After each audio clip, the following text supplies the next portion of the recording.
ऐसा नहीं करना चाहिए। पैसा तो हम लोग पूल पे लिए दिया हुआ है उन लोग को, हम लोग का क्या सिचुएशन है वो भी हम लोग को पता नहीं है, और उन लोग इन्वेस्ट किस में किया या किसी चीज़ में इन्वेस्ट किया या नहीं किया वो तो हम लोग को कुछ मालूम नहीं।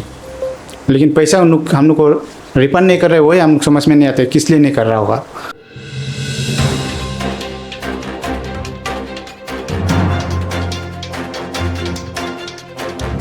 Greetings everyone, welcome back to Eastern Post. As you have seen in our Eastern Post news, on 5th of June 2024, there was a chaos in Pasigat police station pertaining to the issue of repayment by Romtown Nidhi and Microfinance Company. So viewers, let me tell you, Romtown Nidhi and Microfinance Company is a non-governmental private organization which is located in Pasighat. So basically it works like a private bank, but let me tell you, it is not a bank, rather it's a private entity wherein the people deposit their money hoping to receive it back with good percentage of interest when maturity ends. So the case started from the issue when the depositors were not being compensated by the company. On the contrary, there were some customers who were claiming before their maturity period. It was then some depositors went on to sought help from the agency, and when the agency could not come up to their expectation, the matured and prematured customer all in together, they went for a democratic strike wherein the Pasigat police personnel taking over the issue arrest one of the alleged person, namely Gamam Minu, who is the managing director of the company at Pasigat police station. So far the case has been registered. So let me tell you viewers, this is a follow-up news pertaining to the issue of repayment by Romtown Nidhi and Microfinance Company. तो भैया ये जो रोमटाउन जो निधि and micro finance company है, इसमें आप भी invest किया था ना? जी सर, इन्वेस्ट किया था मैंने। कैसे कैसे हुआ था काम? एक्चुअली ये इन्वेस्ट जो ऐसा हुआ था कि हम पहले स्टार्टिंग में हमको पता चला कि यहाँ में भी किसी को लेता था वो लोग, उन लोग का ये जो लड़का लोग जो ना, तो एक्चुअली लेता था। तो हमको भी पूछा है वो उन लोग का एक स्टाफ जो लेने वाला जो, आप क्या खुलेगा क्या, हमको पूछा है। तो हम बोले नहीं, हम इसको इतना माने होप नहीं होता है ना ये साला प्राइवेट चीज़ को। बोले तो उन लोग आए 2-3 बार, तो आप भी खोल लीजिए और सब अच्छा, हम लोग तो अच्छे से दे रहा है बोल के हमको बताया। तो अब हम पूछा, इन लोग को भी पूछा है पड़ोसी लोग को, तो अच्छा है क्या बोला, तो हाँ आके साथ में देता है हमको बोला उन लोग जो।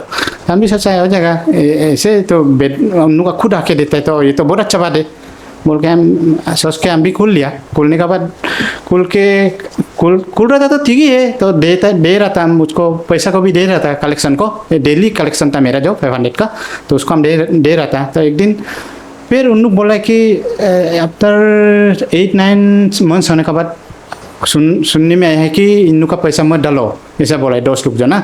हम बोले नहीं, हम लोग का तभी होने वाला भी है, और हम उनको पूछा भी था लड़का लोग को ना, आप लोग का तो ऐसा हो रहा है, ये ऐसा से क्या बोले, तो नहीं ऐसा नहीं होता है, हम खुद आके देगा उन लोग बोला है हमको।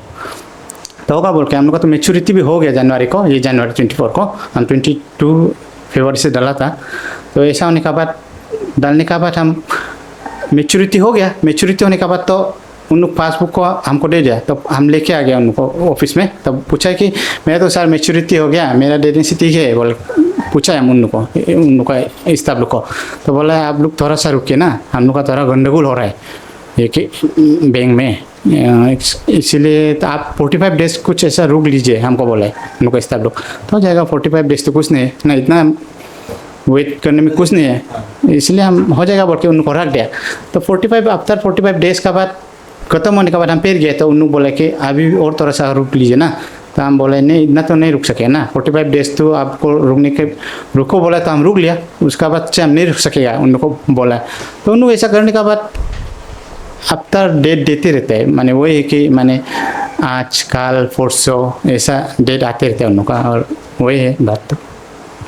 तो आप जब अकाउंट खोला था इसमें रोमटाउन में, आपको कुछ एक फ्यूचर में कुछ आपको बेनिफिट होगा? हाँ, वो तो हर कोई सोच के ही खुलता है, क्योंकि आप बैंक में खुलने से भी वही सोचता है कि हम मेरा मनी जो सेव रहेगा ना, वही सोचता है। और हम लोग का तो वो लोग आना खुद हम लोग, क्योंकि बैंक में भी हम लोग रख सकता था, वो बात नहीं है, क्योंकि बैंक में हम लोग रखने के लिए हम लोग के पास टाइम नहीं होता है, क्योंकि टाइम होता है लेकिन भी इतना एडजस्टमेंट हम लोग का पास नहीं रहता है, क्योंकि हम लोग शॉप में बेचता है, दुकान में बेचता है, क्योंकि उन लोग आके लेना ये बहुत बड़ा अच्छा बात है, इसीलिए उसी में ऐसे सोच के हम लोग डालते जाओ। मतलब वो लोग आके कलेक्शन खुद ही करते हैं। हाँ कलेक्शन वो आपके लिए करके, एक सुविधा भी था, हाँ सुविधा भी था। इसीलिए आप लोगों को हाँ और हम लोग जो कि अभी उसको ऐसा होने का बाद अभी गंडगोल बहुत चल रहा है, उसको हम लोग पुलिस थाने में भी दिया था, SPOC लोग को भी दिया था, उन लोग भी कुछ इम्पोर्टेंट ही नहीं देते हैं, वही है। अभी तो इन्वेस्टिगेशन तो चल रहा है, तो आप पुलिस एडमिनिस्ट्रेशन से क्या बोलना चाहिए? नहीं हम तो वही सोचता है कि पब्लिक को उन्हें हेल्प करना चाहिए, क्योंकि इतना पैसा खा के बैठा हुआ है ना, वही है।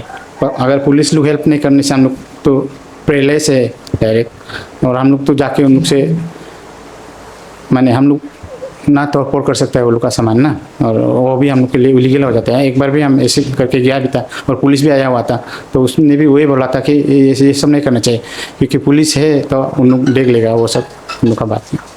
आपका तो जैसे आप बोल रहे हैं जनवरी में आपको मैच्योरिटी हो चुका है जी, तो आप रोमटाउन का ओनर लोग से आप क्या बोलना चाहिए?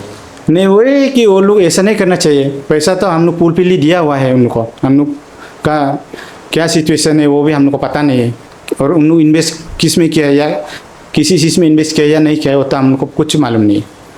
लेकिन पैसा उन लोग हम लोग को रिफंड नहीं कर रहे, वही हम लोग समझ में नहीं आता है किस लिए नहीं कर रहा होगा, और हम लोग को उसका कुछ वजह भी नहीं बताता है क्या चीज़ क्या हो गया हम लोग को।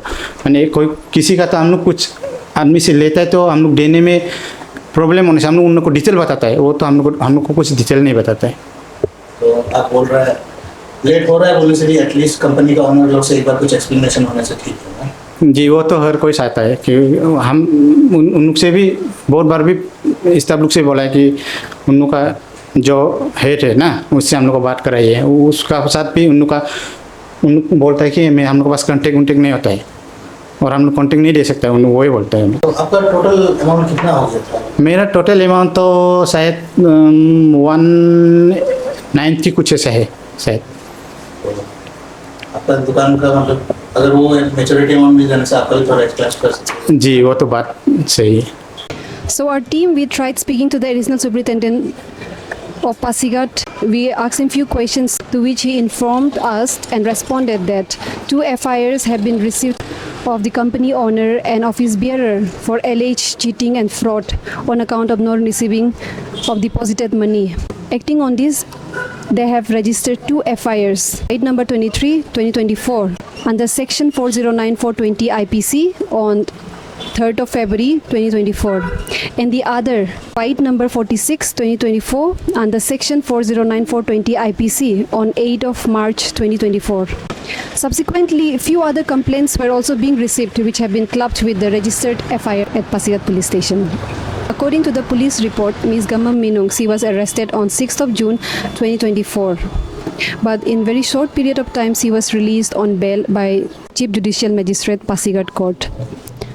And the other remaining 3 directors and the office bearers of the company were issued notice under section 41A CRPC, of which Sri Omi Minung had already applied for anticipatory bail. Accordingly, he was arrested, but very soon enough he was also released on the anticipatory bail. And the other 2 accused, namely Sri Tony Ori and Srimati Obit Ketan, appeared before the investigating officer and have been served notice under section 41A CRPC for joining the investigation. Hence, the 4 directors of the company have joined and are cooperating with the investigation.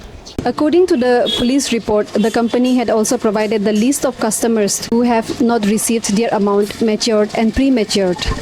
In total, the customers' number is said to be 670. However, out of which 534 customers' maturity period will be by next year, that is on 2025, and their liability hasn't started yet. As on that, the company is liable to pay to 136 customers, and accordingly whose liability is approx 50 lakhs, which is subject to change as it is a matter of investigation. As informed by the additional superintendent of police, as the FIRs were being already registered in the month of February and March, the investigation took time because it was during the period of election and all the mercenaries were busy in election duties, and post-election the investigation was in the process and had already been started. Regarding the chaos that broke out on 5th of June 2024, the investigation was already in the process Investigation took time because the company did not produce the list of customers at the earliest, and they gave reason that some of the customers fled with their passbook as they were fearing of losing them. Further, certain documents and writ forms have to be submitted from the registrar of company Shillong, which took time. And as also informed by the additional superintendent of police, he said examination of record is also very time taking and tedious. So due to which, in spite of the FIRs being registered in the month of February and March, it took time. Lastly, additional superintendent of police Pasighat concluded with a message for the victims and the public, saying that as far as the police is concerned, they are cognizant of the people's sentiment and assured the public to do a fair investigation on the issue regarding the repayment issue by Romtown Nidhi and Microfinance Company, and they will try to accomplish their investigation within 2 weeks of time. So this is what the additional superintendent of police has to say about the case. So viewers, we also assure you to bring the other side of the story on what the Romtown Nidhi company has to say. So be with us. We will try to broadcast you with the truth regarding the issue of Romtown. So this is Bompi Zirdo reporting for Eastern Post with cameraman Krishna Prasad.